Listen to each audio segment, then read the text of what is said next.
Follow for more updates. Hello guys! Ayan, papakita ko lang sa inyo ang aking total sold amount. Sobrang laki ng sales. Ilang days pa lang po ako dito sa Sitaw as a seller. So, shinare ko lang po ito para ma-inspire kayo at malaman ninyo na napakadali ng sales dito. Sa hindi pa nakakaalam kay Sitaw, ano nga ba si Sitaw? So, Sitaw is a cross-border e-commerce platform with the concept of dropshipping. So, it's like any other e-commerce platform that we knew such as Shopee and Lazada. Na pwede tayong mag-create ng personal shop or store on the website or sa app nila. Siyempre, there's a big difference between this e-commerce platform. Kay Sitaw, hindi mo na kailangan problemahin ang inventory, ang marketing, or ang warehouse man. Hindi mo na kailangan asikusuhin ang mga produkto and packaging dahil si Sitaw nang bahala dyan.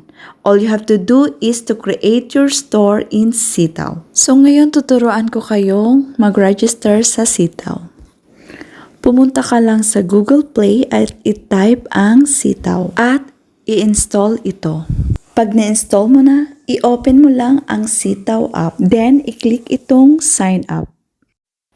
Pag na-click mo na ang sign up, ito ang lalabas. Create an account. Fill upan lang ang mga sumusunod. Full name, and then, ilagay mo yung email address mo, then click verify. Maghintay lang ng ilang minuto para ma-receive ang verification code sa iyong email address, then type ito. Then next, type password and read the contract at i-click ito. After ng sign up, mag-login na sa Sitaw app. After mo mag-login, ito ang makikita mo sa Sitaw app. Then pumili lang ng currency, Philippine Peso or US dollar. Pero ang advice ko sa'yo, piliin mo yung Philippine Peso kasi pag US dollar, tatambakan ka ng malaking sales. After nito, proceed na tayo sa next step. Ang next step po natin, how to be a seller. So makikita mo sa baba, 5 option. I-click mo lang itong account. At ito ang makikita mo sa iyong account. Mag-scroll lang pababa and then click Be a Seller.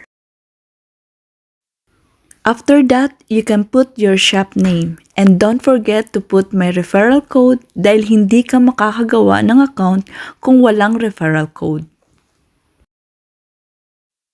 Scroll down at ilagay ang mga hinihinging requirements. Then click Register a Shop.